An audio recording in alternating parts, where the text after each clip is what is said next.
Buenas tardes, mi nombre es Cindy Triana y en este video voy a explicar el desarrollo de los puntos 3, 5 y 8 de la actividad 6 que habla sobre las pruebas de hipótesis.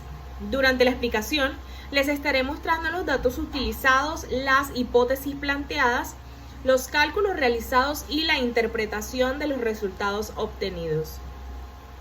Empezamos con el punto 3 y en este punto se nos presentan 3 pruebas de hipótesis para una media poblacional con desviación estándar conocida. La primera prueba plantea hipótesis nula, que es la media poblacional que es igual a 21,4. Continuamos con la hipótesis alternativa. La media poblacional es diferente de 21,4. Como la hipótesis alternativa utiliza el signo diferente, se trata de una prueba bilateral. Se trabajó con una muestra de 80 elementos, una media muestral de 21,4 y una desviación estándar de 0,487.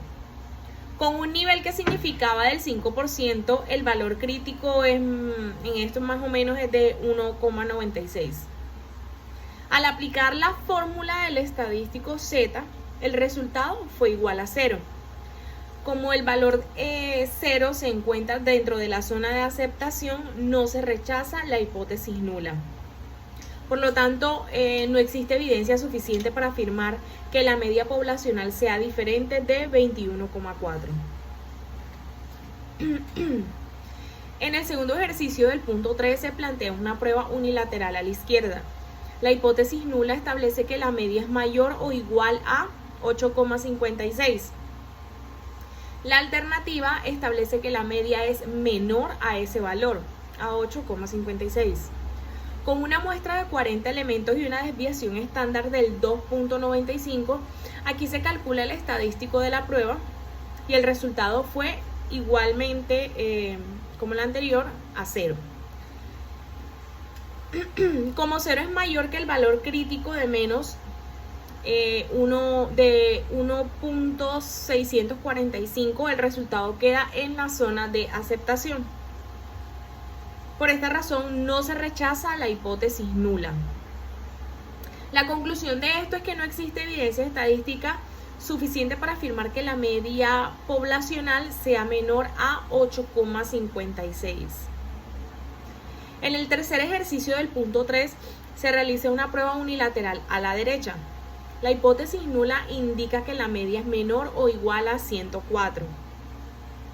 La hipótesis alternativa indica que la media es mayor a 104. Con una muestra de 64 elementos y una desviación estándar del 10,85, se obtuvo nuevamente un valor Z igual a 0. El valor crítico para esta prueba fue de 2,33. Como 0 es menor que 2,33, el estadístico se encuentra dentro de la zona de aceptación. Por lo tanto, no se rechaza la hipótesis nula. Y así se concluye que no hay evidencia suficiente para afirmar que la media poblacional sea mayor que 104. Continuando con el punto 5, en este punto se analiza el proceso de llenado de bolsas de detergente en presentación de 1000, 2000 y 3000 gramos. El objetivo aquí es verificar si las máquinas están llenando correctamente cada presentación. Como se desea es comprobar si los pesos son diferentes a los valores establecidos, se realiza una prueba bilateral. Las hipótesis son la nula, que es el peso promedio es igual al valor nominal. La hipótesis alternativa, donde el peso promedio es diferente al valor nominal. Entonces, para esto la presentación de 1000 gramos se obtuvo una media muestral de 997,2 gramos. Al aplicar la fórmula se obtuvo un valor Z de menos de 1,40. Este valor se encuentra dentro del intervalo de aceptación entre menos 1,645 y 1,645. Por lo tanto, no se rechaza la hipótesis nula. La máquina está llenando adecuadamente las bolsas La máquina está llenando adecuadamente las bolsas de 1000 gramos. Para la presentación de 2000 gramos, la media obtenida fue de 1995,8 gramos. El valor Z calculado fue menos de 2,10.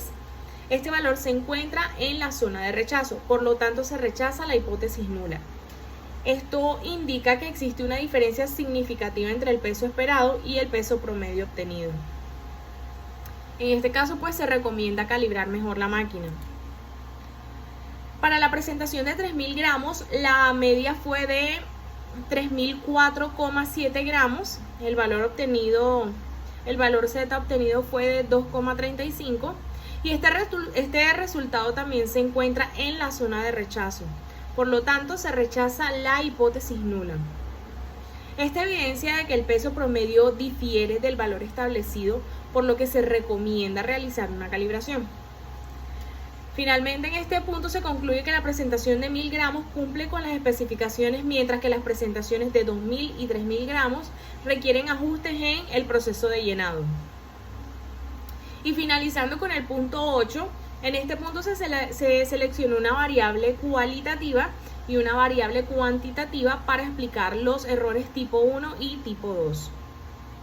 En el ejemplo de variable cualitativa se utilizó una carrera universitaria.